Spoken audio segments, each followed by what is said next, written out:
Welcome my future champions. आज हम जानेंगे वायुमंडलीय दाब के बारे में। देखिए, बहुत से बच्चे होते हैं जो बस इसको सुने होते हैं और इसे बहुत कम समझे होते हैं।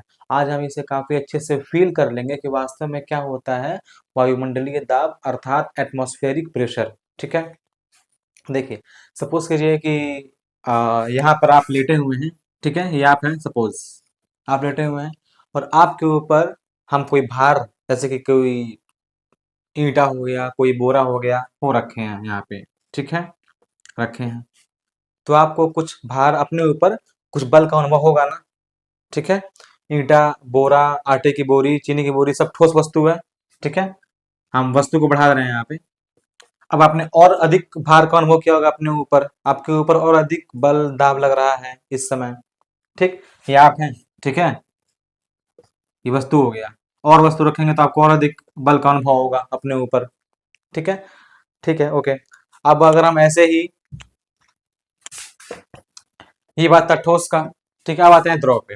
तो ये पूरा पानी है यहाँ पे आसपास। ठीक है, ये पानी है। मान लीजिए कि आप नदी में तैर रहे हैं, ऐसा कुछ, और अभी इस समय आप यहाँ पर हैं।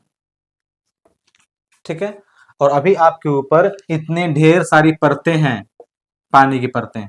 तो इन सबका भार आप फील कर पाएंगे कि मान लीजिए आप लेटे हुए हैं यहाँ कुछ समय के लिए, लेटे हैं कुछ समय के लिए, तो आपको ऐसा एहसास होगा कि मेरे ऊपर बहुत सारा बोझ है, कुछ अधिक भार का अनुभव करेंगे आप।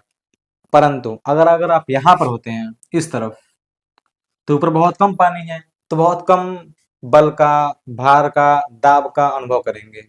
यहाँ पर है तो, right. In the first case ठोस ने आप पर दाब लगाया था। इन द सेकेंड केस द्रव ने, लिक्विड ने आप पर दाब लगाया है ना। कुछ बल, कुछ भार, कुछ दाब का अनुभव आप कर पाए हैं, ठोस की वजह से भी और द्रव की वजह से भी, राइट। ओके,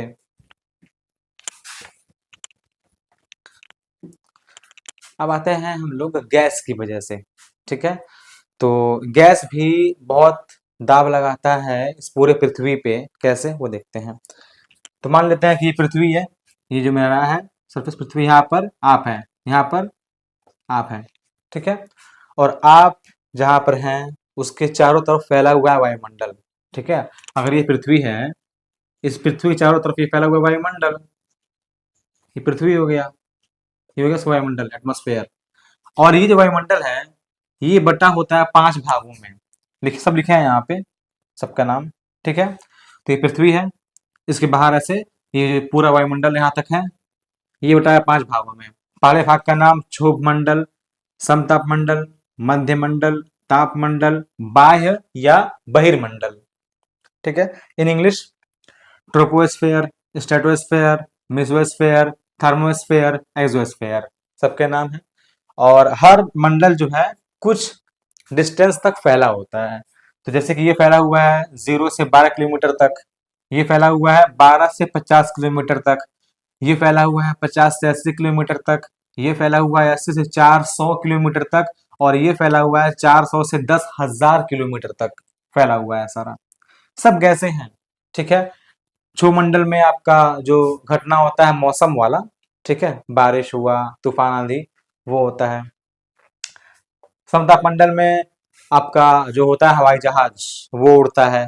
ठीक है, मध्य मंडल में ये काफी ठंडा जगह होता है, टू मच कोल्ड प्लेस। ठीक है, कूलेस्ट प्लेस होता है ये। फिर जाकर के तापमंडल में जो हवा होती है बहुत हल्की होती है, इतनी हल्की होती है कि आवाज भी यहाँ से वहां जा नहीं पाती है। और वायुमंडल मतलब कि सबसे बाहरी वाला भाग। ठीक है, और दूसरी बात, सम तापमंडल में पाया जाता है ओजोन लेयर। तो ऐसे हर लेयर की अपनी अपनी विशेषता है, हर लेयर का अपना अलग अलग तापमान है, डेंसिटी है। ठीक है, गुण है अलग अलग। तो ये मौसम के लिए था, ये ओजोन लेयर और हवाई जहाज के लिए हो गया। और इसकी ये बहुत ठंडा जगह है ये वाला, इसका तापमान जो है -90 डिग्री सेल्सियस भी जाता है इसका तापमान, मध्य वाले का। ताप वाले में इसकी बहुत हल्की हवा होती है कि यहाँ पर साउंड भी ट्रेवल नहीं कर सकती है। और वायुमंडल मतलब कि सबसे बाहरी भाग जो हो गया, जहाँ पर आपका स्पेस कर सकते हैं, स्पेस से कुछ पहले, बस स्पेस से कुछ पहले ही। ठीक है, इसके बाद से हम टूवार्ड्स स्पेस ही जा रहे हैं। ठीक है, तो इन सारे गैसों का, चूंकि हमारे वातावरण में बहुत सारे गैसें होती हैं, हाइड्रोजन है, ऑक्सीजन, नियॉन वगैरह वगैरह, CO2। तो ये सब गैस और ये सारी वायु का दाब, जैसे कि भी आपने देखा था ना यहाँ पे, ठोस का आपके ऊपर दाब लगा, द्रव का भी दाब लगा, ऐसे ही गैस का भी दाब लगता है आपके ऊपर। अभी इस समय भी आपके पूरे बॉडी पे दाब लग रहा है हर जगह से, ठीक है, क्योंकि आप हवा में हैं और हवा जो है आपके बॉडी के हर पार्ट पे, सिर पे, नाखून पे, बाल पे, पूरे स्किन पे, हर जगह दाब लगा रही है। कितना दाब लगा रही है? 10 10 की पावर 5 न्यूटन प्रति मीटर स्क्वायर का। इट मीन्स प्रति मीटर स्क्वायर, यानी कि 1 मीटर स्क्वायर के एरिया पे, 1 मीटर स्क्वायर के एरिया पे वो 1 2 3 4 5 इकाई, दहाई, सैकड़ा, हजार, 10,000, लाख, 1 लाख न्यूटन का बल लग रहा है प्रति मीटर स्क्वायर के एरिया पे। इतना अधिक बल। सवाल कि आप इसे फील क्यों नहीं कर पाते हैं? क्योंकि आपके बॉडी में जो खून बह रहा है वो भी काफी अच्छे प्रेशर से बह रहा है, दाब से, जिसे आप बोलते हैं ब्लड प्रेशर। तो वो ब्लड प्रेशर जो है इस दाब को बैलेंस कर देता है, बैलेंस, ठीक है। तो यही वजह है कि हम इसे अच्छे से फील नहीं कर पाते हैं। तो उम्मीद है कि आज आप समझ गए होंगे अच्छे से कि क्या होता है वायुमंडलीय दाब, ठीक है। वास्तव में तो इससे कुछ ज्यादा ही होता है, जैसे कि आप पढ़े होंगे कि जो पीए है, यानी कि एटमॉस्फेरिक प्रेशर, वो 1.013 इंटू 10 की पावर 5 पास्कल होता है। जो ये है वो ये है, पास्कल मीन्स ये चीज।